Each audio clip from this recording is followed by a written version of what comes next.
बहुत बहुत स्वागत है आप सभी का पढ़ाई करो ऑनलाइन पर। आज की क्लास में हम बीए प्रथम सेमेस्टर हिंदी के आज हम सिलेबस पर चर्चा करेंगे। बीए प्रथम सेमेस्टर हिंदी में आपको जो है कितना सिलेबस आपको पढ़ना है, कितना आपका जो है यूनिट आपका पाठ्यक्रम है, आज की क्लास के माध्यम से हम इसी पे चर्चा करेंगे। बहुत ही शीघ्र हमारी इसकी चैप्टर्स क्लासेस स्टार्ट हो रही हैं।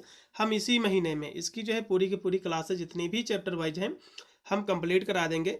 सभी विद्यार्थी चैनल से जुड़े रहिएगा। यदि चैनल को नहीं सब्सक्राइब किया है तो सब्सक्राइब कर लीजिएगा, क्योंकि इसकी क्लासें बहुत ही शीघ्र हमारी स्टार्ट होने वाली है।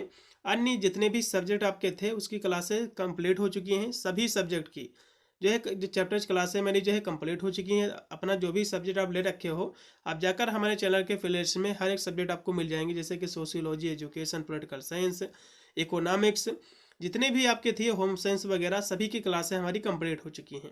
केवल दो ही हमारे सब्जेक्ट बचे हुए हैं, एक आपका हिंदी बचा हुआ, दूसरा आपका इंग्लिश बचा हुआ है। तो दोनों सब्जेक्ट हम बहुत ही शीघ्र इसी महीने में हम कंप्लीट करा रहे हैं। ठीक है, उसके बाद हम इसके मॉडल पेपरों को भी जो है देखेंगे। अब जो है कुछ यूनिवर्सिटी में जो है हिंदी लिटरेचर आपको पढ़ना है, लेकिन उसके अंतर्गत आपको हिंदी का भी आपको पढ़ना पड़ेगा। यूपी के जितने भी विश्वविद्यालय हैं सभी का सिलेबस सेम है और आपको हिंदी का भी आपको पढ़ना पड़ेगा।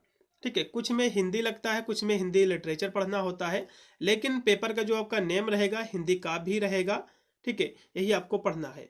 कुछ यदि हम यूनिवर्सिटी की बात करें यूपी की मेन यूनिवर्सिटी की, तो बीयू झांसी आपका हो गया, MGKVP, doctor Ram Manohar Lohia, APPSU Purvanchal विश्वविद्यालय, MJPRU बरेली, CSMU कानपुर विश्वविद्यालय, DBRU आगरा विश्वविद्यालय।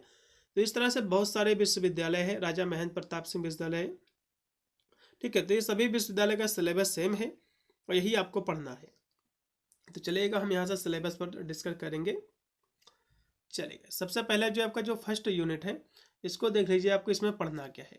फर्स्ट यूनिट में आपको पढ़ना है भारतीय ज्ञान परंपरा के अंतर्गत जो आदिकाल है, जो मध्यकालीन है, हिंदी काव्य का इतिहास आपको पढ़ना है। इसमें आपको क्या क्या पढ़ना फर्स्ट यूनिट में, हिंदी साहित्य इतिहास लेखन की जो परंपरा है उसका जो विकास कैसे हुआ है उसको हम पढ़ेंगे। ठीक है, फिर इसी में हमको पढ़ना है कि हिंदी साहित्य का जो काल विभाजन है, ठीक है, हिंदी साहित्य का जो काल विभाजन है इसको 4 भागों में बांटा गया है। ठीक है, आचार्य रामचंद्र शुक्ल के द्वारा एक बांटा गया है आदि काल, जिसको वीरगाथा काल भी कहा जाता है, फिर है पूर्व मध्यकाल जिसको भक्ति काल कहा जाता है, फिर है उत्तर मध्यकाल जिसको हम रीतकाल कहते हैं, फिर है आधुनिक काल।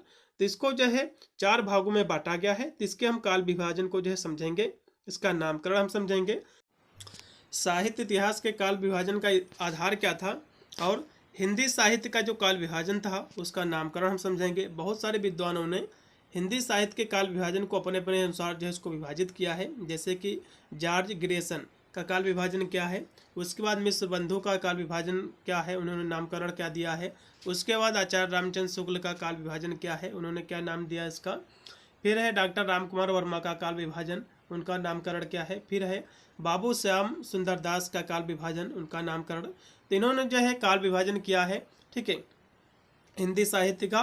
तो इन सभी विद्वानों के द्वारा हम इनके काल विभाजन को समझेंगे। उसके बाद है बाबू श्याम सुंदर दास, फिर है गणपत चंद्र गुप्त जी, इन्होंने भी जो है इस हिंदी साहित्य के काल विभाजन को है कह सकते हो विभाजन किया है, उसका जो है नामकरण किया है। और फिर इसी फर्स्ट यूनिट में आपको और भी पढ़ना है, जैसे कि हिंदी साहित्य का जो आदिकाल है, जो कि विभाजन इन्होंने जो किया है विद्वानों ने। ठीक है, तो इसमें हम जो है आदिकाल में पढ़ेंगे कि सिद्ध साहित्य क्या है, आदिकाल हम पढ़ेंगे। तो इसमें जो हिंदी जो है भारतीय ज्ञान परंपरा के अंतर्गत जो हिंदी साहित्य है, तो इसमें हम सिद्ध साहित्य क्या है, नाथ साहित्य क्या है, जैन साहित्य क्या है, रासो साहित्य क्या है और लौकिक साहित्य क्या है, तो ये भी इसमें हम पढ़ेंगे। फिर है जो काल विभाजन है भक्ति काल। ठीक है, तो भक्ति काल के बारे में पढ़ेंगे, जैसे कि भक्ति काव्य का उद्भव विकास कैसे हुआ है, भक्ति आंदोलन के सामाजिक और जो सांस्कृतिक जो कारण थे उनको समझेंगे, भक्ति काल के प्रमुख संप्रदाय क्या है, भक्ति काल के कवियों के नाम क्या है, उनकी रचनाएं क्या है, तो ये सब चीज़ें हम पढ़ेंगे। फिर है निर्गुण जो है धारा, इसी भक्ति काव्य के अंतर्गत हम पढ़ेंगे, जिसमें हम ज्ञानाश्रयी जैसे कि संत काव्य धारा के कवि, प्रेमा सराई जो काव्य धारा के जो कवि हैं, सूफी काव्यगत जो उनकी प्रवृत्तियां हैं कवियों की, उनको हम समझेंगे। इसमें जो है निगुण धारा और जो है सगुण धारा के जो कवि हैं उनकी रचनाएं, ये सब चीज़ें हम पढ़ेंगे इसमें। जैसे कि भक्ति राम भक्ति शाखा हो गया, कृष्ण भक्ति शाखा इसमें सगुण में आएंगे। फिर है कृष्ण भक्ति शाखा के अंतर्गत जो कवि हैं उनकी जो साहित्यिक कृतियाँ हैं उनको जो हम इसमें समझेंगे। फिर है रीतकाल, क्योंकि हिंदी साहित्य को हमको पढ़ना है, केवल 2 ही इसमें क्वेश्चन है। हिंदी साहित्य का काल विभाजन जो हम समझेंगे, और जो है भारतीय जो है ज्ञान परंपरा क्या है, उसके लेखन, उसका विकास समझेंगे। उसके बाद हिंदी साहित्य का जो काल विभाजन है, जो बहुत सारे विद्वानों ने काल विभाजन को अपने अनुसार उसको विभाजित किया है, उसका नामकरण किया है, तो इसी को हम समझेंगे, जिसमें हम आदिकाल को समझेंगे। आदिकाल के जो कवि हुए हैं इनको हम जो है इसमें पढ़ेंगे। भक्ति काल के कवियों के बारे में पढ़ेंगे, भक्ति काल के कारण क्या थे, भक्ति काल का उद्भव विकास कैसे हुआ है, तो ये सब चीज़ें जो इसमें हम पढ़ेंगे। ठीक है। इसके बाद आता आपका रीतकाल। रीतकाल में हम जो पढ़ेंगे कि रीतकाल का जो उदय कैसे हुआ, रीतकाल के कवि क्या है, रीतकाल का अर्थ, रीत काव्य का अर्थ, इसकी परिभाषा, रीतकाल का नामकरण, ये सब चीज़ें इसमें हम पढ़ेंगे। ठीक है। उसके बाद हमारा यूनिट जो है दूसरा है। यूनिट जो दूसरा है इसमें आपको पढ़ना है कि आधुनिक कालीन काव्य का इतिहास क्या है। जैसे कि आधुनिक काल किसे कहते हैं, जो चौथा आपका काल है आधुनिक काल, तो इसमें आपको जो है सेकंड यूनिट में इसको आपको पढ़ना है। आधुनिक काल क्या है, इसका परिचय क्या है, इसकी पृष्ठभूमि क्या है, और प्रथम स्वतंत्रता संग्राम 1857 का हिंदी का जो है प्रभाव क्या रहा है, और आधुनिक काल का नामकरण, तो ये सब चीज़ें इसमें हम पढ़ेंगे। इसी में हम पढ़ेंगे कि पुनर्जागरण काल क्या है, या जो है भारतेंद्र युग जिसको कहा जाता है, इसको समझेंगे। इनका परिचय क्या है, भारतेंद्र युग की जो है समय सीमा क्या है, भारतेंद्र युग कब से कब तक चला, उसके बाद भारतेंद्र हरिश्चंद्र जी का जीवन परिचय क्या है, इनकी कौन कौन सी कृतियाँ हैं, ठीक है, इसके बारे में समझेंगे। उसके बाद आया जागरण सुधार काल, जो कि द्विवेदी इसको कहा जाता है, तो इनका हम परिचय समझेंगे। ठीक है। आचार्य महावीर प्रसाद द्विवेदी के नाम पर ही इस युग को रखा गया था। इनका युग क्या था, कितने समय तक, कितने तक ये युग चला, इनकी कविताएं क्या हैं। ठीक है। इसमें जो द्विवेदी युग की जो कवि हैं उनको समझेंगे, उनकी जो रचनाएं हैं वो भी जो है समझेंगे। उसके बाद आया आपका छायावाद। छायावाद के इसकी परिभाषा क्या है, ठीक है, इसकी कह सकते हो जो विशेषता हैं, इसमें की जो कवि हैं उनकी जो कह सकते हो रचनाएं हैं, उनको भी इसमें हम समझेंगे। फिर है उत्तर जो है छायावाद की विविध जो वैचारिक प्रवृत्तियां हैं, इनका हम परिचय समझेंगे। ठीक है। और उनकी जो है रचनाएं, उनकी विशेषताएं को जो हम समझेंगे। फिर आया इसके बाद प्रगतवादी। प्रगतवादी जो कवि हैं, सबसे पहले प्रगतवादी होता क्या है, इसका स्वरूप क्या है, इसका नामकरण क्या है, उसके बाद इसके जो कवि हैं, ठीक है, और प्रगतवादी प्रयोगवाद क्या है, इसके बीच में अंतर भी जो हम समझेंगे। फिर है नई कविता। नई कविता की उद्भव विकास कैसे हुआ है, ठीक है, ये सब समझेंगे। नई कविता के जो प्रमुख साहित्यकार हैं, उनकी जो कृतियां हैं और उनकी जो विशेषताएं हैं, ये सब चीज़ें इसमें हम समझेंगे। फिर है समकालीन कविता। इसमें हम समकालीन कविता का अर्थ क्या है, ठीक है, और इसमें जो कवि हैं, समकालीन जो कवि हैं उनको हम समझेंगे, उनकी जो कृतियां हैं, उनके द्वारा जो लिखी गई, ठीक है, पुस्तकें हैं, उनको हम समझेंगे। ठीक है। सिलेबस आपका थोड़ा सा लॉन्ग है इसका, लेकिन हम एक एक क्लास के माध्यम से हम पूरा सिलेबस जो है हम बहुत ही सरल तरीके से आपको करा देंगे। आपको जिससे कोई भी बुक या सीरीज लेने की बिल्कुल भी आवश्यकता आपको नहीं पड़ेगी। फिर है यूनिट आपका 3। इसमें आपको क्या पढ़ना है, इसमें आपको पढ़ना है आदिकाल के जो कवि हैं, ठीक है, ये सभी आपके काल विभाजन ही हैं। तो आदिकाल के इसमें कवि जैसे कि विद्यापति जी आदिकाल के कवि हैं, तो विद्यापति जी का जो है जीवन परिचय क्या है, इनके जो है व्यक्तित्व को समझेंगे, इनकी रचनाएं क्या है। विद्यापति जो की पदावली, जो कि आपके पाठ्यक्रम में संकलित है, राधा की वंदना, ठीक है, और इसमें है विद्यापति का जो पदावली है, इसमें श्री कृष्ण प्रेम के प्रसंग को इसमें दर्शाया गया है, राधा प्रेम प्रसंग को इसमें दर्शाया गया है, तो इनको हम समझेंगे। उसके बाद है गोरखनाथ जी की, इसी जो है काव्य धारा के कवि हैं, इनका जो है जीवन परिचय क्या है, इनका साहित्य में क्या स्थान रहा है, और जो है गोरखवाणी, ठीक है, शब्दी और गोरखनाथ के जो पद हैं, ये सब चीज़ें इसमें समझेंगे। फिर इसी जो धारा के जो कवि हैं अमीर खुसरो जी, इनका जीवन परिचय समझेंगे, इनके व्यक्तित्व क्या, इनकी रचनाएं क्या हैं, ये सब चीज़ें जो है इसमें हम समझेंगे। फिर है यूनिट आपका 4। इसमें हम पढ़ेंगे कि भक्ति काल के जो सगुण धारा के जो कवि हैं, ठीक है, इनको समझेंगे।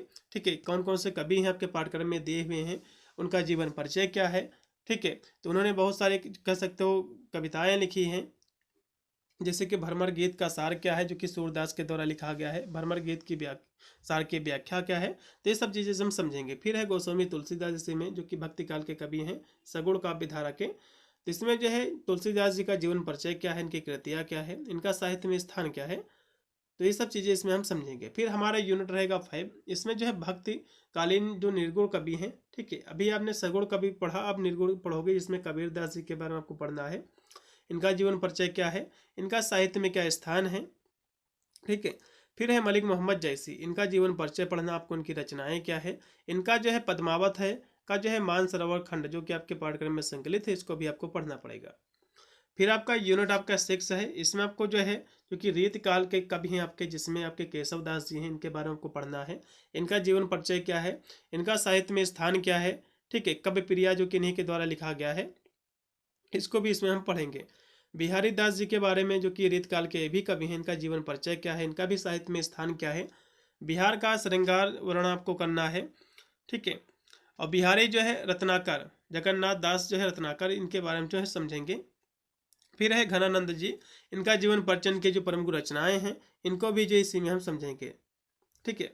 घनानंद की जो ग्रंथावली है, इसको भी हम इसी में समझेंगे। फिर हमारा यूनिट रहेगा 7, इसमें आपको पढ़ना कि आधुनिक कालीन जो कवि हैं, आधुनिक काल के जो कवि हैं, इनको हम समझेंगे, जिसमें से भारतेंद्र हरिश्चंद्र जी हैं, इनका जीवन परिचय क्या है, इनका भी साहित्य में स्थान क्या है। मातृभाषा प्रेम पर दोहे इन्होंने लिखे हैं, इनके दोहों को समझेंगे। ब्रज के जो है लता पता मोहि कीजिए, ये भी जो है इनके जो कह सकते हैं जो दोहे हैं, इसमें इनको समझेंगे। फिर इसमें आधुनिक काल के जो कवि जयशंकर प्रसाद जी, इनका जीवन परिचय क्या है, साहित्य में इनका स्थान, इनकी जो कामायनी है, ठीक है, इसके हम सर्ग को देखेंगे। फिर है इनके द्वारा जो आंसू लिखा गया है, इसकी हम व्याख्या को इसी में जो है हम कराएंगे। फिर है सूर्यकांत त्रिपाठी निराला जी, आधुनिक काल के कवि हैं, जिनका जो है जीवन परिचय क्या है, इनका भी साहित्य में स्थान क्या है, ये भी जो इसमें हम समझेंगे, ठीक है। सूर्यकांत त्रिपाठी निराला जी का वह पत्थर तोड़ती है जो कि कविता आपके पाठ्यक्रम में संकलित है, उसको भी हम इसमें समझेंगे। फिर है सुमित्रा नंदन पंत जी, इनका जीवन परिचय क्या है, इनका साहित्य में स्थान है क्या है, ये सब चीज़ें इसमें हम समझेंगे, ठीक है। इनकी जो कविता है आपके पाठ्यक्रम में, ठीक है, रस में, ये भी हम समझेंगे। फिर है महादेवी वर्मा जी के बारे में आपको पढ़ना है, इनका जीवन परिचय क्या है, साहित्य में स्थान क्या है, ठीक है। इनकी कुछ जो है कविताएं इसमें दी हैं जो कि आपको पढ़ना पड़ेगा, चलेगा। फिर यहाँ से जो लास्ट आपका चैप्टर रहेगा, यूनिट आपका 8 रहेगा, टोटल आपके 8 ही चैप्टर हैं। इसमें आपको पढ़ना है कि छायावादोत्तर के जो कवि हैं और हिंदी साहित्य में जो शोध किसे कहते हैं, ये सब चीज़ें इसमें को पढ़ना है। जैसे कि, ठीक है, छायावादोत्तर के जो कवि हैं छायावादी, वो है सचिंदर सिन्हा वासन, जिसको आज्ञा जी कहा जाता है। तो आज्ञा जी का जीवन परिचय क्या है, इनकी साहित्यिक जीवन परिचय क्या है, उनकी कृतियाँ क्या है। आज्ञा जी का आपके पाठ्यक्रम में नदी के द्वीप कविता आपके पाठ्यक्रम में संकलित है, इसकी व्याख्या, ठीक है। इसमें से जो है एग्जाम में पूछता है व्याख्या करने को, तो ये सब चीज़ें हम कराएंगे। फिर है गजानंद माधव मुक्तिबोध जी, इनका जीवन परिचय पढ़ेंगे, ठीक है। इनका साहित्यिक जीवन, इनकी जो कविता है उसको भी हम समझेंगे, भूल गलती। फिर है नागार्जुन जी, इनका जीवन परिचय क्या है, इनकी कृतियाँ क्या है। नागार्जुन जो कि इनके द्वारा आपके पाठ्यक्रम में संकलित है कविता जो है अकाल और उसके बाद, ठीक है, और जो है बादल को जो है घिरते देखा। तो ये जो है इनकी जो कविता हैं, इनके व्याख्या भी आपको करा देंगे, एग्जाम में क्वेश्चन बनता है। फिर है धर्मवीर भारती जी के जीवन परिचय क्या है, ठीक है, इनकी कृतियाँ क्या है जो कि आपके पाठ्यक्रम में संकलित है, जो कविता बुआई का गीत, ठीक है, इसको समझेंगे। इसके बाद कविता की मौत, ये दो आपकी पाठ्यक्रम में संकलित, हम दोनों को समझेंगे। फिर है सुदामा प्रसाद जो है पांडे जी, इसमें दिया हुआ है सुदामा पांडे, जिसको हम धूमिल जी कहते हैं। तो धूमिल जी का जीवन परिचय क्या है, इनका साहित्यिक कृतियाँ क्या है।